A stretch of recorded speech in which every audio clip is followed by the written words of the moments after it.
Bonjour à tous et à toutes. Une petite vidéo aujourd'hui pour vous parler de la cinématique de fin de la bataille pour Lordaeron. Ne regardez pas si vous ne voulez pas être spoilé, blablabla. Mais soyez sûr d'une chose. Aujourd'hui, je viens vous parler d'Anduin, et d'Anduin seulement. Pas de mon amour pour Lordaeron, pas de mon amour pour Sylvanas, mais bel et bien d'Anduin et de sa relation avec les dieux très anciens. Je ne dis pas ça par hasard, mais vous verrez que je fais bel et bien par passion exploser toutes les informations que j'ai recueillies avec un ami et toutes les opinions que j'ai sur le fils de Varian-Vryn. Je diviserai tout ce que je dirai en 3 points. Premier point, les informations et les dires des dieux très anciens. Deuxième point, les actions d'Anduin et son comportement. Et troisième point, la relation des 2 premiers points avec la cinématique de la bataille pour Lordaeron. Pour commencer, les murmures qui sont parvenus aux oreilles des joueurs via la lame de l'Empire Noir Xal'atath disent qu'Enzoth est le plus faible de tous les dieux très anciens. Mais a-t-on précisé que les seuls dieux très anciens existants sur Azeroth étaient les 4 déjà vaincus? Regardons les cartes. Un dieu très ancien en Kalimdor, Cthulhu. Un dieu très ancien en Pandarie, Ishjar. Un dieu très ancien en Orphandre, Yogg-Saron. Un dieu très ancien dans les mers, Enzoth. Et où est le dieu très ancien des royaumes de l'Est? Des murmures sortis de la boîte de Yogg-Saron semblent indiquer que les dieux très anciens, ou plus particulièrement l'un des dieux très anciens, aurait un lien avec un bois sombre et mort, des corbeaux, et qu'il dominerait de son regard son ombre qui s'étend. Quel que soit ce il, et si cela signifiait qu'un dieu très ancien dont on ne savait pas encore l'existence, se cachait sous les bois de la pénombre?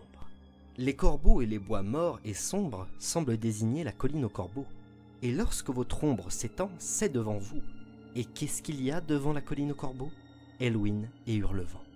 Un sans-visage, créature des dieux très anciens, a réussi à s'infiltrer à Hurlevent dans la putain de salle du trône sous la forme d'un humain. Des enfants se cachent la nuit en cercle dans une maison d'Elwyn et des murmures menaçants arrivent aux oreilles des joueurs qui entrent dans cette maison.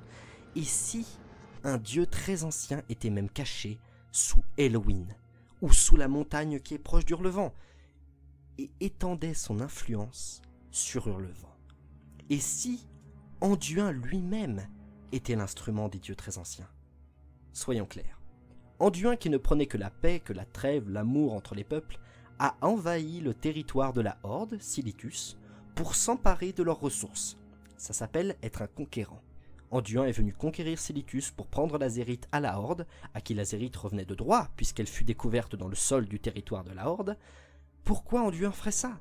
Pourquoi irait-il de lui-même déclencher la guerre avec la Horde, guerre que Sylvanas n'a jamais provoquée? Ce fut suite aux actions de l'Alliance visant à prendre l'Azérite à la Horde que Sylvanas se mit en marche vers Teldrassil et y fit un massacre. Et lorsque vous allez voir Anduin, justement après ce massacre, une fois que vous êtes revenu de Teldrassil, il vous dit que la paix ne sera jamais possible tant que Sylvanas est chef de la Horde, ne s'étonnant même pas de ce que vous venez de lui dire et réagissant sans compassion, seulement froidement. Et si Anduin était le pantin des dieux très anciens, et que ceux-ci l'avaient envoyé déclencher la guerre en Azeroth contre Sylvanas? Sylvanas qui, elle, n'est pas atteinte par les murmures des dieux très anciens, rappelons-le, car elle est une banshee, une mort-vivante à demi spectrale, ce qui la rend encore plus fusionnelle avec sa forme spirituelle. Et si les dieux très anciens, ayant échoué à dire à Aléria de tuer sa sœur, dans la bande dessinée des Sœurs Coursevent, et si les dieux très anciens auraient corrompu Anduin pour le faire à sa place, et ainsi débarrasser Azeroth d'un chef qui aurait pu mener la Horde fermement dans la guerre contre les dieux très anciens et les seigneurs du vide? Il est temps de voir cette cinématique. Et côté Alliance, vous vous êtes dit au début « Oh, tout ceci est un beau clin d'œil à la cinématique de Warcraft 3 ». Un clin d'œil? Il ne s'agit pas d'un simple clin d'œil. Début de la cinématique, plan en plongée sur Anduin depuis la cloche. Check. Anduin qui déambule dans l'allée jusqu'à la porte dans une inclinaison de caméra similaire à celle de la cinématique de Warcraft 3. Check. Anduin qui entre dans la salle du trône en marchant de la même façon qu'Arthas avec le même plan sur ses jambières. Putain de check. Anduin est présenté comme Arthas dans cette cinématique. Arthas qui vient tuer un roi, Anduin qui vient tuer une reine. Mais pas que. Il est présenté comme Arthas au moment où celui-ci devient entièrement corrompu. Alors vous me direz sans doute, oui, mais Anduin a la lumière, il peut pas être atteint par les murmures. Arthas aussi avait la lumière. corrompu d'une façon différente, mais corrompu quand même. Et au final, toutes ces similitudes sont là pour nous montrer que c'est à ce moment-là qu'Anduin fait montre des actions dictées par les dieux très anciens. Vous avez sans doute tout un tas d'arguments à m'opposer, faites-le en commentaire, je vous en prie.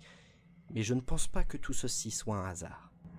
Peut-être pensez-vous que je suis un sale hordeux dénigreur, peut-être direz-vous que je n'ai pas assez d'informations, mais réfléchissez-y. Parfois la cachette la plus évidente pour un ennemi est sous votre nez. Merci d'avoir regardé.